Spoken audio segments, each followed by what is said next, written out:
Why are you blocking her? Oh, he's doing funny dog. Jameli, did you have a good spa day? No. Jamel? Mary. She's like, yes, I know. You know. She's very silky. Yes. Yes, she is. She's very soft and floofy. Very. Yeah, she did good. People were, I guess, thinking because there was so much hair in the photo that I shared, they thought that I cut her hair. Yeah. Must not have a dog like this.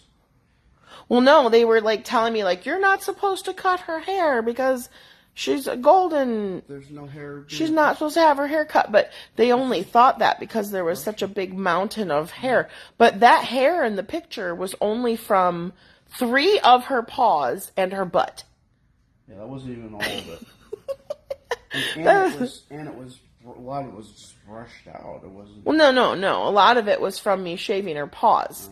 I had to shave all that hair out from between her paw pads.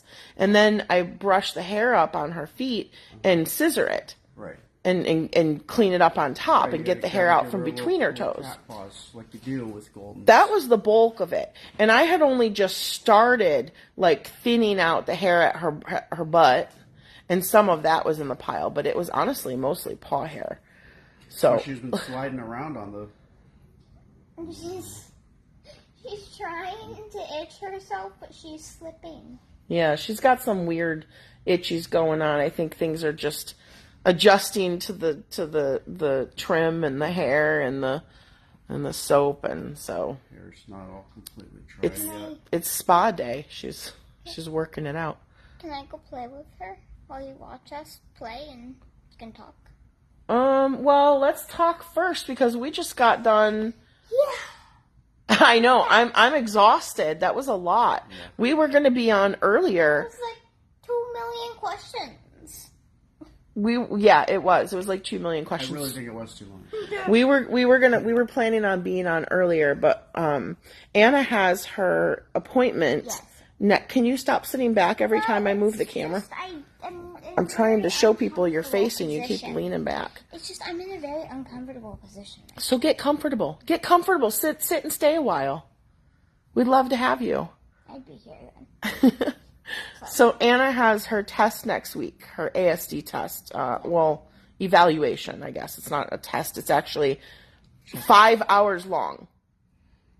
I have to be in the room for 5 hours. They said it goes fast. That's usually a lot of fun. So I think it'll go by quick. You know, when you did your evaluation when you were 2.5, you were in that room with that doctor for about 3 hours. You were 2.5, and you didn't bat an eye. Had no problem. And typically you love testing. So I think it'll be fine. Well, all it really was stamping stuff and putting cubes on their spots. You remember that? Yeah.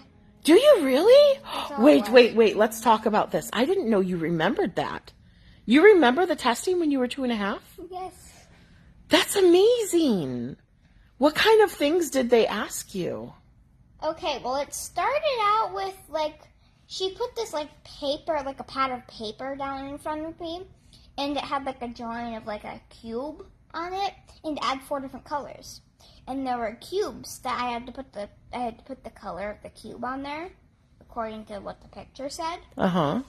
And then we did, a timed, stamping game where I have to, stamp all the clothes in the picture.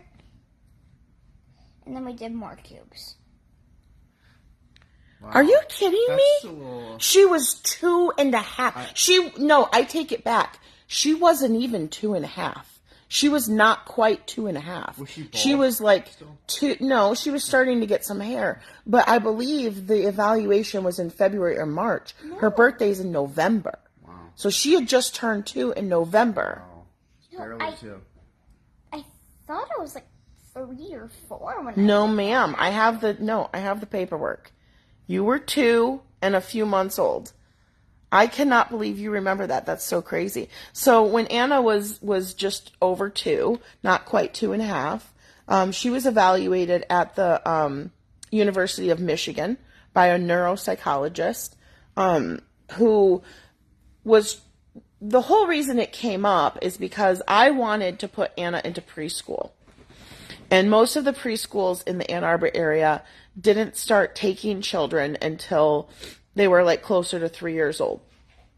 But Anna was so advanced. Like, she was already doing the academic work that the preschoolers were doing just over age 2, that I wanted to get her into a school setting and have her around other kids and have her start learning.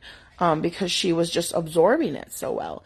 And actually, there was a Spanish immersion preschool that I wanted to enroll you in. Do you remember going? You did like a day with the kids.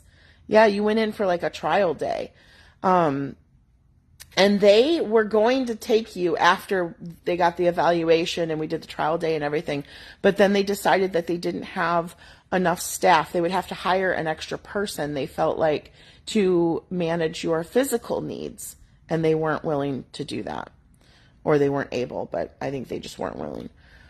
So anyway, because I wanted to get her into a preschool situation and I was having such a hard time convincing people, because you tell people your kid is smart, everybody's like, oh yeah, all parents say that about their kids, right? They don't believe you. And so I wanted to have some proof. And the nice thing was, her doctor at her physical therapy and rehab center at U of M was like, you know what, I can help you out with that. I can set you up with a neuropsych. I can write for this evaluation and you'll get a report and maybe that'll help you guys out. So she did that. So Anna went in, just over 2 years old, sat in this stark office for about 3 hours with this evaluator. I actually spoke with the woman right before we moved to Florida. She distinctly remembers Anna. She said, I distinctly remember her because I got into my car that day and realized that my son was not as smart as I thought he was. That's what she said to me. And this is what she does for a living. But Anna tested out pretty high. There's different levels of, IQ, and they had her on I think it's profoundly gifted or something. Mm-hmm. So anyway, she's been through testing before. And so now we're looking at the possibility of what would have been called an Asperger's diagnosis, but they don't diagnose it as Asperger's anymore. My son, who's 25, was diagnosed with Asperger's when he was 8.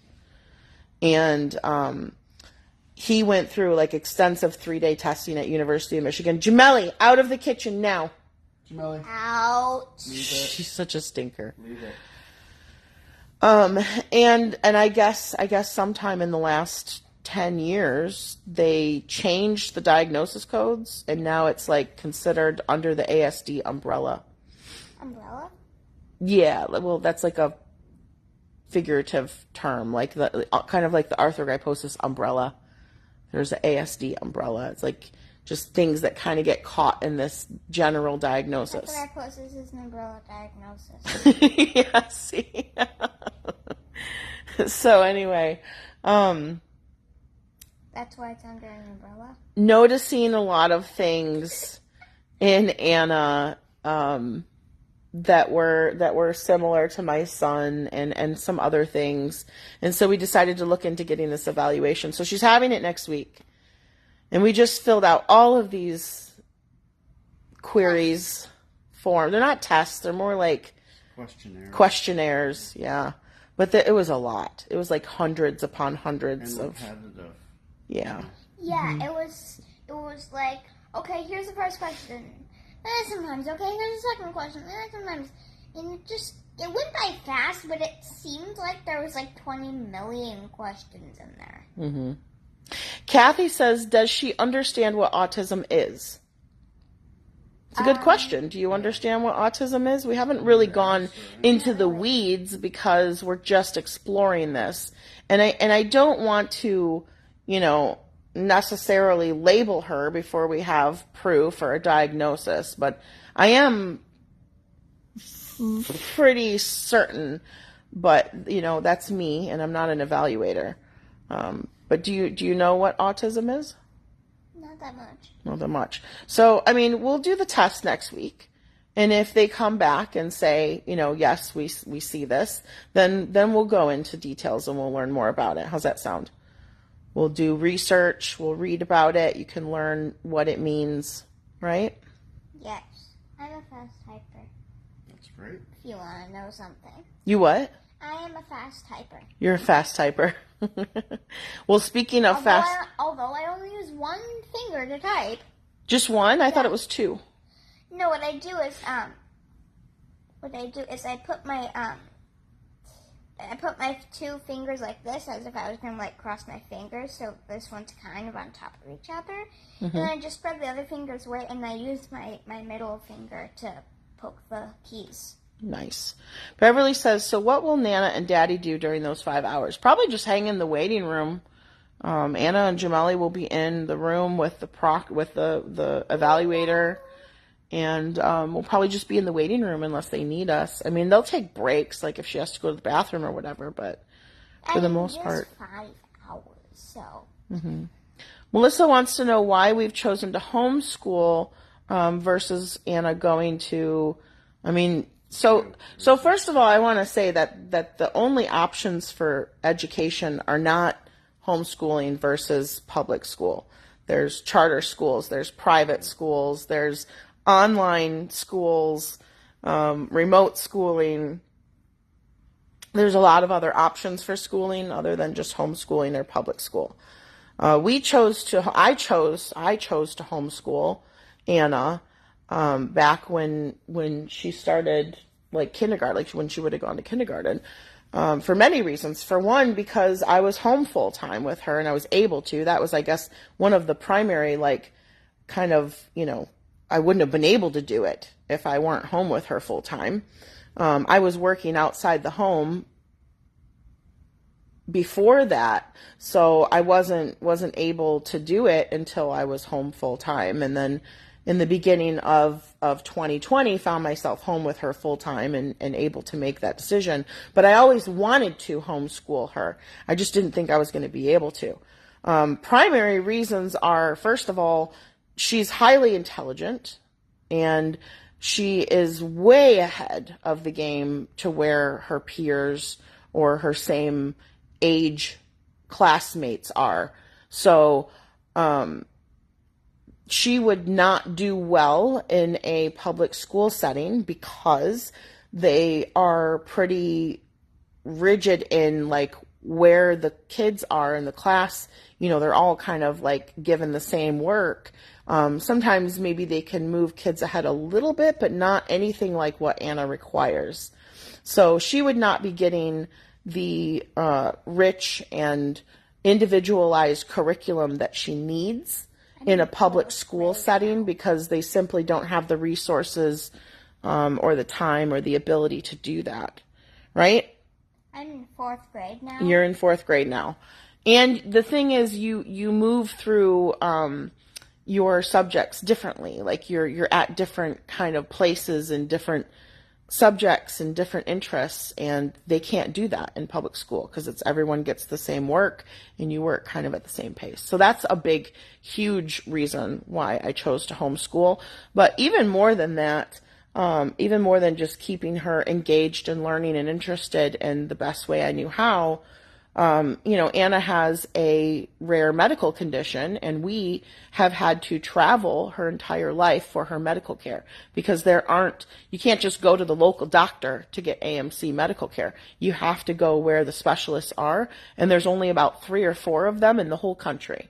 So you have to go, far usually, and that means taking weeks of time off of work and weeks of time off of school. Especially if there's a surgery and rehab and everything. So homeschooling allows us the flexibility to go wherever we need to go. She can do school wherever we are, right? Yeah. I don't have to ask for time off of work, and I don't have to deal with multiple absences from school. So that's a huge benefit as well. I have 2 things. 2 things. 2 things. What do you got? Okay, first thing is, speaking of flex. Flex? Who said flex? Who said flex? You said a flexible schedule. Flexible schedule, so yeah. It's kind of the same thing as flex. But is this about homeschooling? Yeah? That flex class that you got me, the multiplication Mm-hmm. flex class. No, I like that class, actually. Mm-hmm. Because the teacher, she's funny. Oh, yeah, I know. Daddy told me you were digging that teacher. Because every time, like, we do one of the multiplication problems, she's like, and you think to yourself, what rule am I going to use? Yeah. She's funny. Well, speaking of flexible, some of the other things that are flexible about homeschooling Anna is that she gets to sleep in the morning, like, much later. She doesn't have to be abruptly forced to wake up at 6 a.m. in order to hurry up and eat and get dressed and rush out the door to, be kind of stuck in a classroom all day. She can leisurely wake up when her body's ready to wake up. She can come out and, get something to eat. She can get dressed or not get dressed. Sometimes she attends classes and works in her pajamas, right? Yeah. So there's that benefit. Anyway, those are just some of the reasons, big reasons why. Yeah, there's probably more, but let's see what folks are saying. Oh yeah, your second thing. I'm sorry. What's your second thing? My second thing is, can I go play? Yeah, you can go. You want to go play over there? Sure. Well, okay. If anybody has any questions, are you gonna come back? Yeah. Okay. Yeah. It's just, I'm stuck in this itty bitty space. Mm-hmm. And there's kind of nowhere for me to go. So anyway, yeah, so we're going to take her in next week for this evaluation to kind of get a sense of if there's, I'm basically like I said, I would expect like an Asperger's type diagnosis, although they can't diagnose it as that now. I don't know if the testing has changed because of those changes with the diagnosis codes and everything. So I don't know if it's looked at differently or how that works. But definitely, I know people are like, well, why do you guys, the thing is you guys only see such a small part of her interaction in her day that you don't see probably the vast majority of what we see that we consider autistic behaviors. So, and the thing is, it's not just like one or two things. It's like a whole list of things.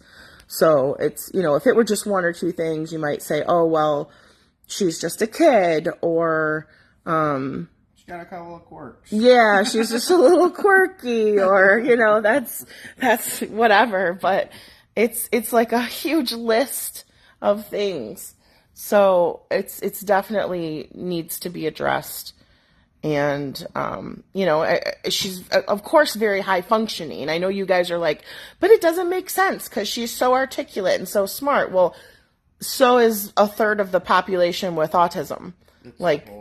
It's a spectrum. And, half the people I'm just throwing, things out there. I'm not being serious, but half the people in San Francisco, the programmers, you know what I mean? Like, you guys are thinking, a lot of you are thinking about autism as in like, inability to communicate or repetitive, stimming behaviors or, the more severe autism that you're probably used to seeing. But that's not the only form of autism. So just processing things differently. Mm-hmm. And we just want to find out. Yeah, I think it's worth looking into. Because right? It'll help her down the line. If she does have it, it's that everybody knows that that's the case. Well, the benefit is if we know for sure, then we can start looking at behavioral adjustments. Like we can start looking at like, how do we, so like for instance, she's not very good at sussing out social cues. And you guys don't see that because you're looking at a video, you're looking at a live stream. But when you're interacting with her in person, and in fact, I'm willing to bet you that many of the many of our Patreon family members who do Zoom sessions with us, can probably tell you that there are many instances where someone will be emotional, talking about something serious, like someone being ill or excited, talking about something good happening, and she doesn't pick up on that kind of stuff. And I know we had mentioned, like, if you guys were watching on her birthday when we went to Disney, and Ella surprised, it was a total surprise, completely caught off guard, that her friend showed up on her birthday to Disney and went to a Disney day with her. And her reaction was like, oh, hey, you're here. Very subdued. And there was most kids are probably running around, and yeah, she was just like, she was happy, but it wasn't what most children would react. It wasn't the way that most children would react, and that's consistent. It's not just one or two instances. It's consistently across the board. That's her mannerism. So that is very indicative of an autism diagnosis. And in fact, that happened again with something just like 2 months later, and that was the trigger that you and I started talking about being concerned. Mm-hmm. Remember? Yep. That was what made us start discussing, like, maybe we need to think about this because it does seem a little bit unusual, along with these other things, like not reading facial expressions. Being very literal. Picking up on sarcasm. She has issues with transitioning. If she's really super into something and we're like, hey, you got to stop that and move on to something else, it's a struggle. Changes in her routine. She does very well with a very rigid routine and schedule. But if you deviate from that, my God, if Erin goes in there and brushes the dog's teeth first instead of what her, you know what I mean? Like, one thing changes, it's a meltdown. Everything goes off the rails. And you guys don't see that stuff because that's, that's our personal home life stuff. And that's like not a time when we're going to be live, when she's getting ready for bed. So it's not a time that you would see that sort of thing. So I guess, I understand why people would be confused, especially people who don't know that much about autism and how it can display and, things like that. I mean, I have a child who's already been diagnosed with autism. So I'm very familiar with how it presents in children. And the thing is, I don't think it's a negative thing. I mean, just like her arthrogryposis, we don't look at it as something negative. So to us, it's not like, oh, why would you want to do this? Or, oh, that's so tragic. Like, it's not a big deal. Like, there's a lot of people who are autistic, and it's just means that you have to learn to do some things, like, specifically, like some things that come inherently to people because they just kind of see and understand and know and relate and can react accordingly. Those things don't come naturally to people with autism. Their brains process things differently. And so they just have to be aware of that and learn that that's something that they have to, like, do purposefully. And that's why I think an evaluation is important, because if that's the case, she needs to learn to do those things purposefully in order to, work better in a work situation or a school situation. She goes off to college or friendships, and yeah, exactly. Even interaction with family. Yeah, and then when she's older, she can decide whether she wants to do that or not. But at least she be armed with that information that, if I want to interact in a certain way, I now have a choice to do certain things differently. Mm-hmm. Yeah, and honestly, again, you guys don't see enough of her to have any kind of, like, educated opinion or authority on whether she displays autistic behavior or not. But the people who are closest to us, who do have that relationship with her and do see her that often, have known her since she was a baby, when I started talking to those people about this, they were like, I don't know why it took you this long to see it. Even like Austin. Yeah. So, it is what it is, and we'll find out for sure if she's, exhibits enough behaviors to get a diagnosis or not, or if they just think that it's, I don't know, normal or not a big, nothing to warrant a diagnosis. And then if not, then we'll go from there and deal with the behaviors on like a more individual basis instead of, giving it like, well, we'll just look at things differently, right? We'll just figure it out in a different way. But that's the situation with that. So we'll keep you guys posted, of course. I don't think we're going to find anything out next week. She'll go through the evaluation, and I think they will send a report like a couple weeks later. So we'll definitely keep you guys posted on that. Do you know what I'm doing? Leona says, my son was like that as a child, and when he grew up, learned how to handle things better. Yeah, my son too. My son, who's 25 now, who has been diagnosed, he's definitely learned over time how to, like we said, like you learn how to pay attention to certain things because that that's just one of your idiosyncrasies that you need to be aware of. Certain customs that you just, if you want to, you can then apply when you're in a certain situation. With, oh yeah, now I have to think about this, so I have to say that. Anna, Cindy says, how does Anna feel about the test? Well, She's coming to tell you. Well, here, let me turn you around. I'm actually excited to figure out whether I have autism or not. And while I was over there, in these past 10 minutes, I noticed something. What? Well, my name is Anna, which starts with A, and I have arthrogryposis, which starts with A. Yes. And if I do have autism, that also starts with A. That's good pattern recognition there, dear. That's yes, that is true. Amy says, do you know what kinds of things they do to test her? Like, what would you have to do in the test? Yeah, you can go. I don't know exactly. I actually don't know what they did to test my son either. It was like 3 days of testing back when he did it, and they took him, they take them away. Like, they take them into a different room because they don't want, when kids are around their parents, they tend to like react differently and answer things differently and stuff. So they want to get them, in the other room. And I don't know. I imagine it's an array of different things, probably different types of, I know she did mention, what did she say? There was some like play-based things to like see how she would react to certain situations.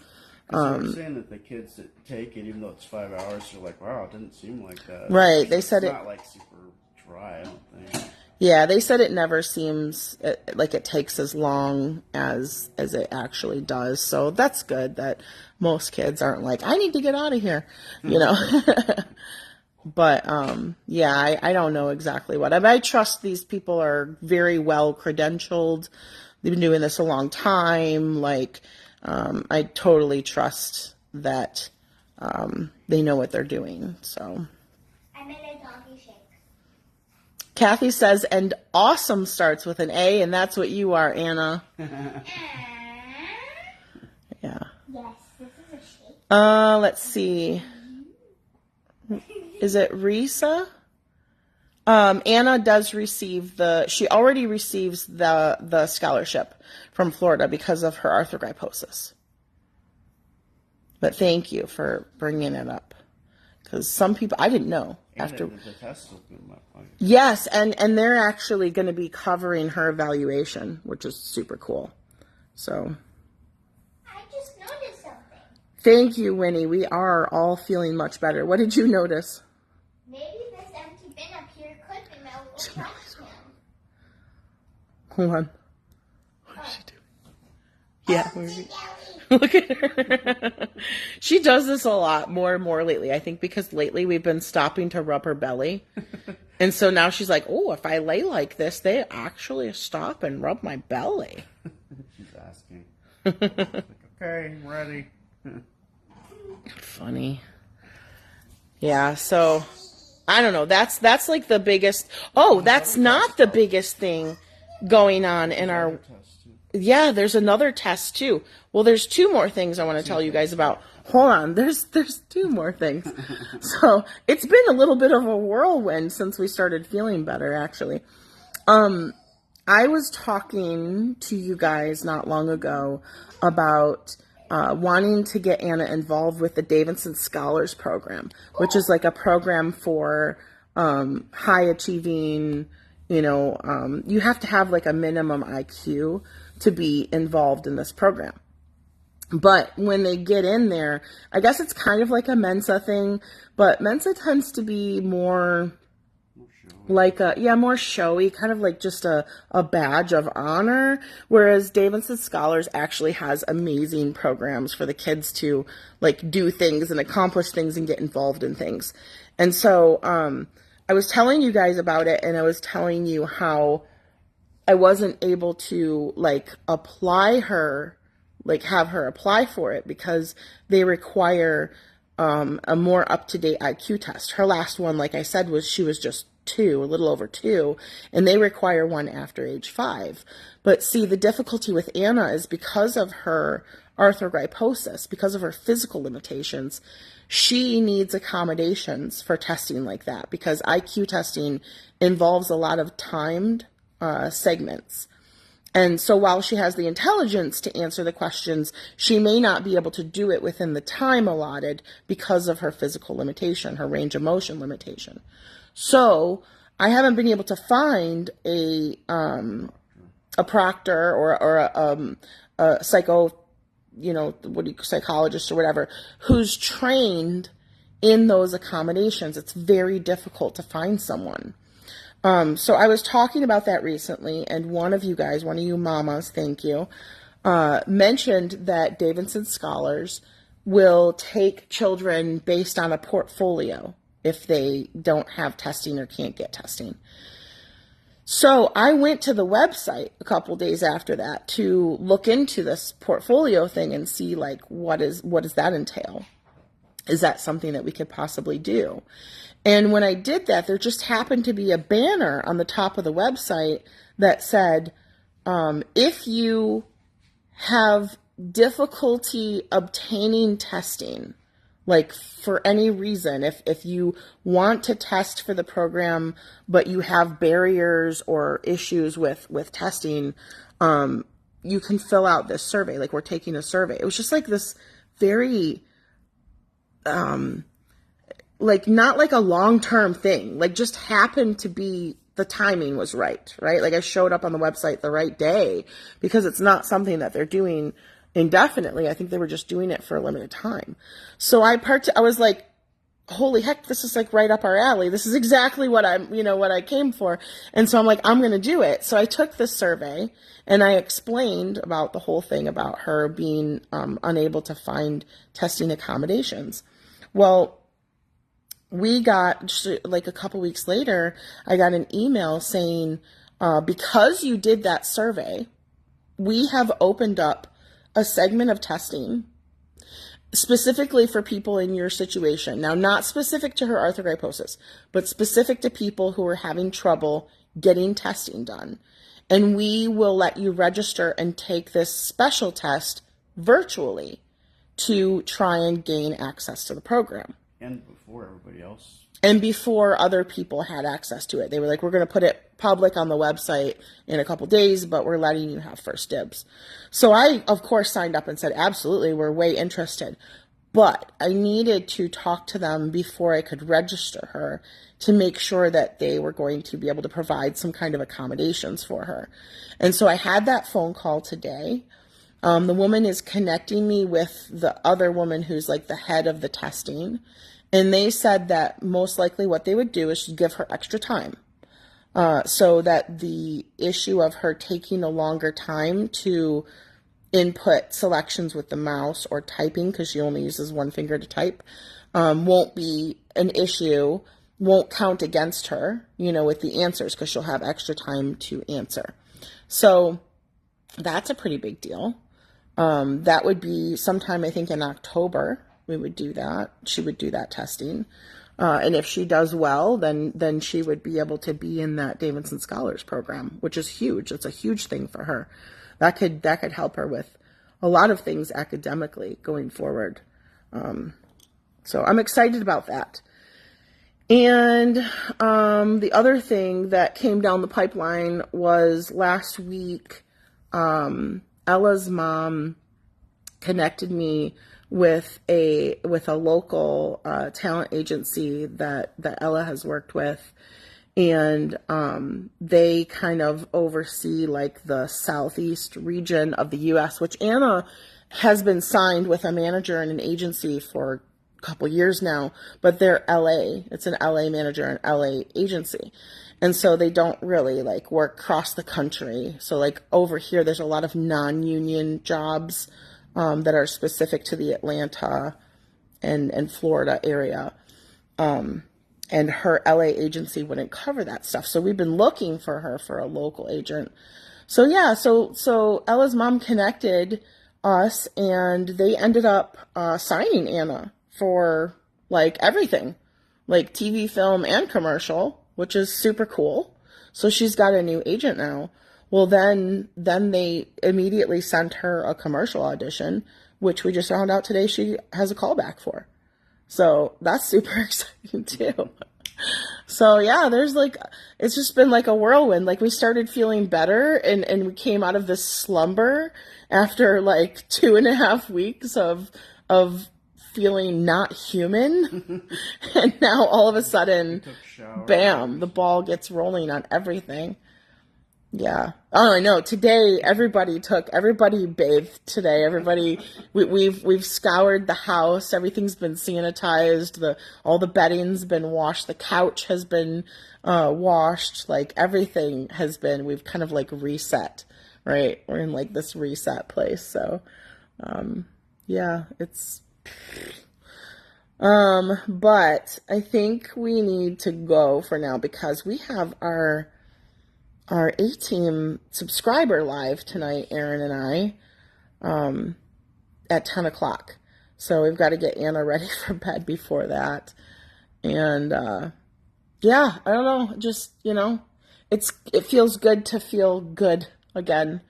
It feels good to feel better. Thank you guys. I know you guys have been pulling for us and praying and all the well wishes and telling us, you're glad we feel better, and I really appreciate it. Let me see. I can maybe answer a couple more questions, and then we gotta go. But they're going by so fast. Hold on.